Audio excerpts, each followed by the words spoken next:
What happens when Hollywood royalty meets late-night television arrogance?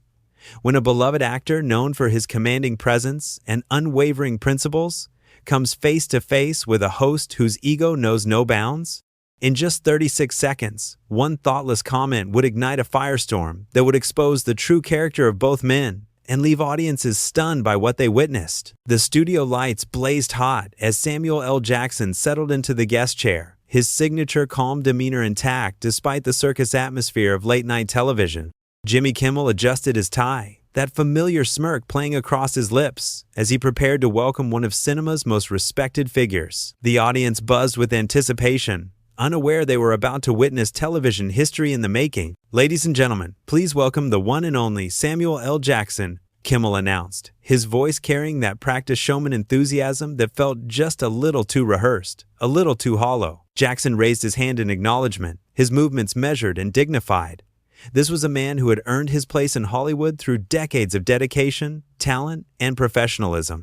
He had come here tonight to promote his latest film, expecting the usual banter, the practice questions, the mutual respect that typically define these exchanges. Sam, Kimmel began, already crossing a line with a casual familiarity.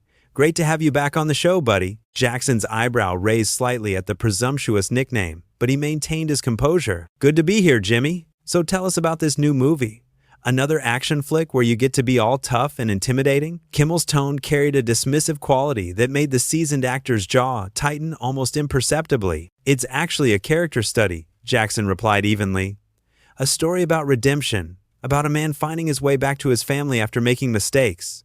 It's something I'm quite proud of." Kimmel leaned back in his chair, that smirk widening. "Oh, come on, Sam. We both know you're not exactly known for your dramatic range. You're the guy who shows up, says some cool lines, and collects a paycheck, right?" The studio audience grew quiet, sensing something shift in the atmosphere. Jackson's posture straightened, his eyes focusing with laser precision on the host, who had just insulted decades of craft and artistry. "I think you might want to reconsider that statement, Jimmy," Jackson said, his voice carrying the weight of controlled authority.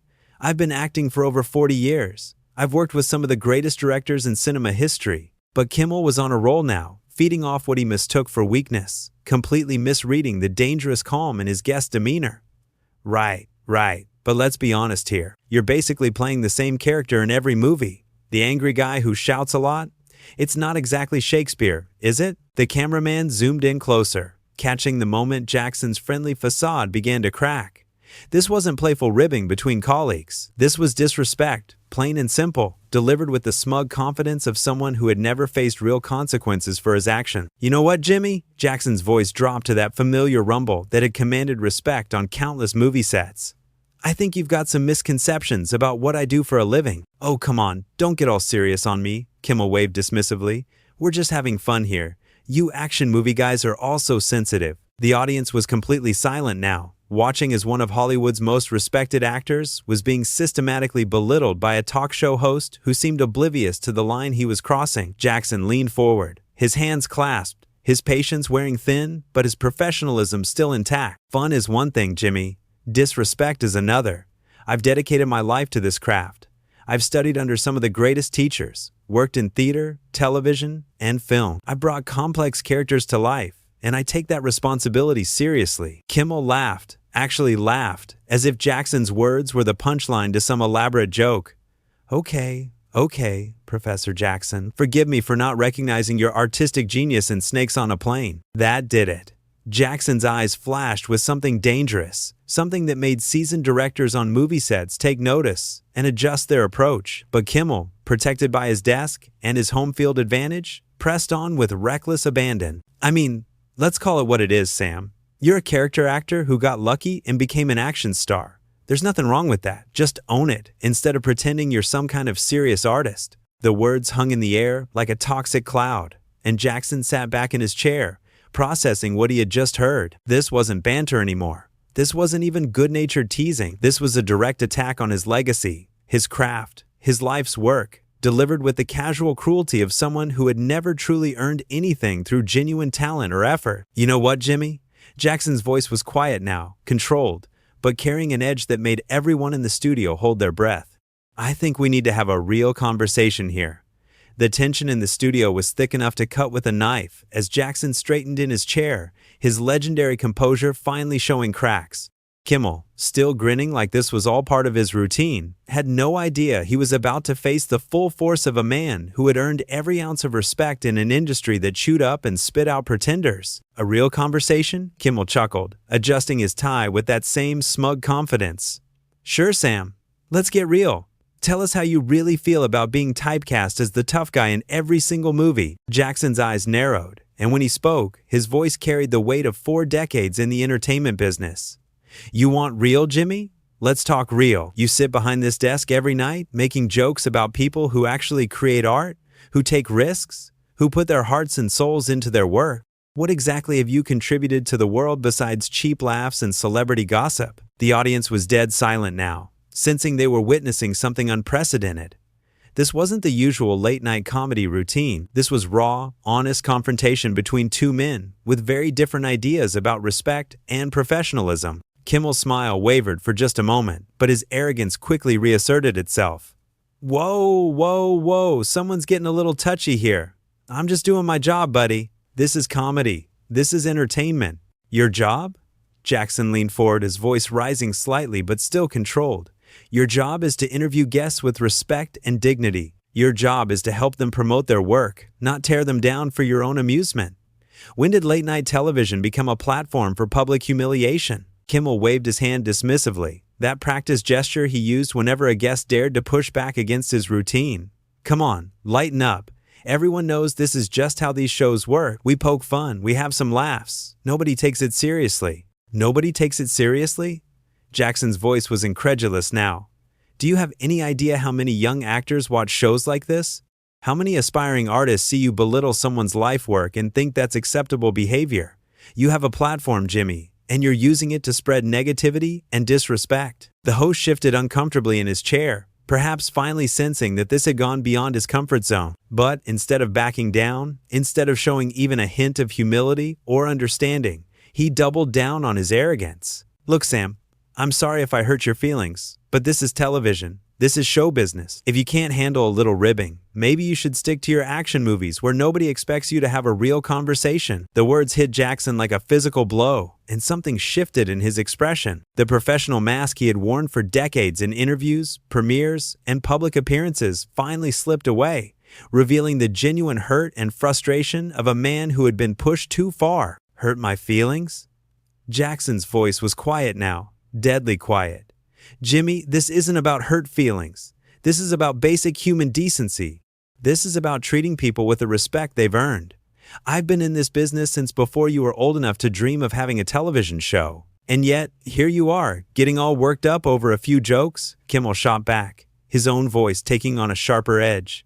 Maybe the problem isn't me, Sam. Maybe the problem is that you take yourself way too seriously. Jackson stared at him for a long moment, and when he spoke again, his voice carried the accumulated weight of every slight, every dismissal, every time someone had tried to reduce his life's work to a simple stereotype. You know what, Jimmy? I've worked with Martin Scorsese, Quentin Tarantino, Spike Lee. I've performed Shakespeare on stage. I've brought characters to life that have moved audiences, made them think, made them feel something real. And you sit there and reduce all of that to showing up and collecting a paycheck like I'm some kind of fraud. I never said you were a fraud, Kimmel protested, but his voice lacked conviction now. You didn't have to say it directly. It was in every word, every dismissive comment, every time you laughed at the idea that I might actually care about my craft.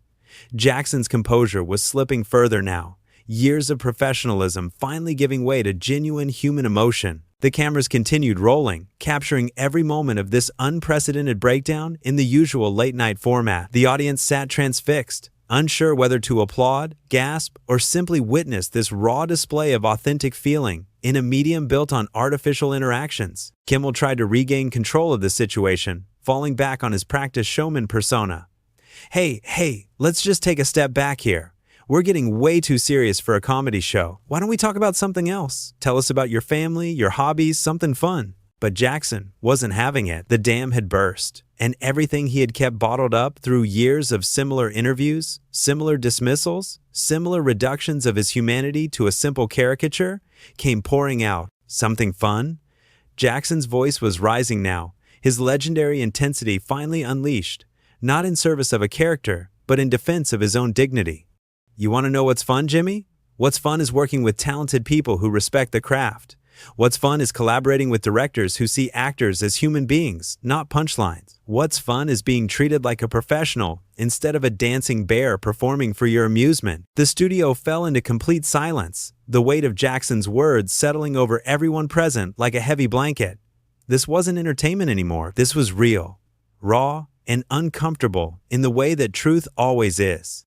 Kimmel's face had gone pale. His usual smirk completely vanished as he realized he had pushed one of Hollywood's most respected figures past the breaking point. The studio audience sat in stunned silence, witnessing the complete dismantling of the artificial dynamic that typically governed these interactions. Jackson wasn't backing down, wasn't playing along with the script, and wasn't going to pretend this was acceptable behavior. You know what the real problem is here, Jimmy? Jackson's voice cut through the silence like a blade. You've confused having a platform with having wisdom. You think because you have cameras and an audience, that gives you the right to tear down people who've actually accomplished something meaningful with their lives. Kimmel tried to laugh it off, that nervous chuckle that revealed how far out of his depth he truly was. Come on, Sam, you're being way too dramatic here. It's just a talk show. We're supposed to have fun. Fun for who? Jackson shot back, his voice now carrying the full weight of his decades in the industry. Fun for you, sitting safely behind your desk making jokes at my expense? Or fun for the audience, watching you systematically dismantle someone's life work for cheap entertainment? The host squirmed in his chair, finally beginning to understand that he had miscalculated badly. This wasn't some publicity-hungry celebrity desperate for attention. This was Samuel L. Jackson, a man who had earned his reputation through talent, dedication, and professionalism, and who wasn't going to tolerate being treated like a sideshow attraction. Look, I think we got off on the wrong foot here, Kimmel stammered, his practiced confidence completely abandoned. Maybe we should just move on to the next segment. Jackson laughed, but there was no humor in it. Move on? Just like that? You spend the last 10 minutes insulting my career, my craft, my integrity, and now you want to just move on because things got uncomfortable for you? I wasn't insulting you, Kimmel protested weakly. I was just trying to keep things light. Light? Jackson's voice was incredulous. You called me a character actor who got lucky. You said I have no dramatic range. You suggested I'm basically a fraud collecting paychecks. How exactly is any of that light, Jimmy? The cameras continued rolling, capturing every moment of Kimmel's obvious discomfort as he faced the consequences of his casual cruelty. This was the side of late-night television that audiences rarely saw, the moment when the carefully constructed facade of mutual respect and professional courtesy completely collapsed. Maybe I could have phrased things better, Kimmel offered, his voice small and unconvincing. Could have phrased things better? Jackson repeated, his voice rising again. Jimmy, you didn't make a simple mistake. You made a choice. You chose to belittle someone's life, work for your own entertainment. You chose to reduce 4 decades of professional achievement to a punchline. That wasn't poor phrasing. That was deliberate disrespect. The studio audience was completely silent now, some looking uncomfortable, others appearing fascinated by this rare display of genuine conflict in a medium built on artificial pleasantries. The usual rhythm of the show had been completely destroyed, replaced by something far more real and far more unsettling. Kimmel looked around desperately, perhaps hoping his producers would cut to commercial, would save him from this public dismantling of his authority and credibility. But the cameras kept rolling, capturing every moment of his obvious panic. You know what, Jimmy? Jackson said, his voice now deadly calm.